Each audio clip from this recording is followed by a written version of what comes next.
मुंबई गोवा महामार्गाची पहिल्याच पावसामध्ये ही दुरावस्था झालेली पाहायला मिळते। मी जो पाहू शकता मी मुंबई गोवा महामार्गावरतीच आहे आणि पूर्णपणे हा जो महामार्ग आहे पूर्णपणे चिखलमय आणि खड्डेमय परिस्थितीमध्ये पाहायला मिळतोय।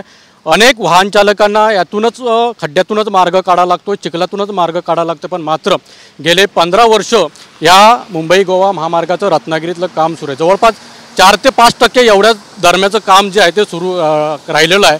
मात्र यावरती कोणी म्हणजे राजकीय नेते सांगतात की आपल्याला मुंबई गोवा महामार्ग हा जूनपर्यंत पूर्ण होईल, पण सध्याची अशी स्थिती नाही की हा मुंबई गोवा महामार्ग जूनपर्यंत पूर्ण होईल। नारायण राणेंनी देखील सांगितलं होतं की मुंबई गोवा महामार्ग हा जूनच्या अखेरपर्यंत वाहतुकीला खुला होईल आणि मोकळा होईल, म्हणजे पूर्णपणे मुंबई गोवा महामार्गाचं काम झालेलं पाहायला मिळेल। पण मात्र मुंबई गोवा महामार्गाची आताची जरी परिस्थिती पाहता वृषाली तर हा महामार्ग गणपती जरी गेला तरी महामार्ग हा पूर्ण होणार नाही अशी परिस्थिती पाहायला मिळते।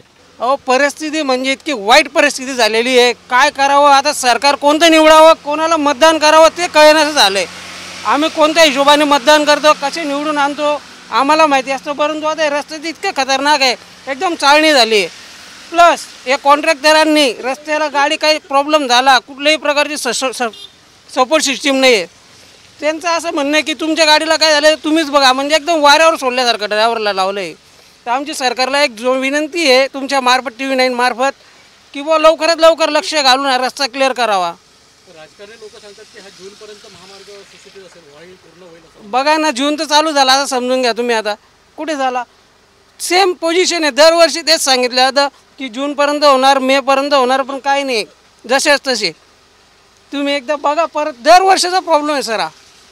किती टक्के काम राहिलं, तुम्ही जो नेहमी प्रवास करताय? आमचं अगदी नेहमी आहे, जवळपास आता या रस्त्याला टोटल म्हटलं तर तरी 40%च्या वर काम बाकी आहे अजून।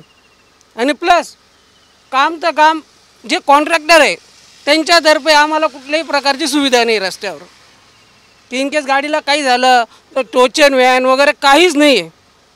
मग आम्ही बघायचं कोणाकडे, जायचं कुठं, रात्री अपरात्री करायचं काय? तर सरकारने थोडंफार कॉन्ट्रॅक्टदारांना सुद्धा तंबी घालावी की काहीतरी रस्त्यावर लोक उभे करा त्यांचे म्हणून, बस एवढंच आमचं विनंती आहे। आता आम्हाला तर 4 वर्ष झाले या रस्त्याला प्रवास करून, परंतु कंटिन्यू जसं तसाच आहे। काही ठिकाणी एकदमच भयंकर दुरावस्था आहे। तुम्ही लांजा वगैरे इकडे जायचं घाटात तर इतकी बोगस परिस्थिती आहे, गाडी फेल झाली म्हणजे डायरेक्ट म्हणजे तुमच्याला कामच व्हायचे, काम आहे डायरेक्ट तिथं। TV9चे धन्यवाद करतो की TV9 आम्हाला सपोर्ट करते या रस्त्यामुळे ड्रायव्हरांना। TV9चे पण फार फार धन्यवाद आमच्यातर्फे, ड्रायव्हरांतर्फे। मुंबई गोवा जिथे जिथे हे सर्व खड्डे बिड्डे, गाड्या स्लिप होत आहेत वगैरे, साईडने रोड अडत आहेत, फक्त नावाला ठेकेदारी काम करत आहेत, खूप त्रास होतो। किती वर्षापासून काम सुरू आहे माहिती आहे का तुम्हाला? हे जवळजवळ झालं 10-15 वर्ष जास्त झाले। रोड केव्हाच मंजूर झाले तरी त्यांचं जेव्हा या खड्डे काम जेव्हा स्पीड करायला पाहिजे तेव्हा स्पीडला करत नाहीत। आता पाऊस चालू झाल्याने कामं स्पीडला करायला बघतात, तसे होणार नाहीत ते।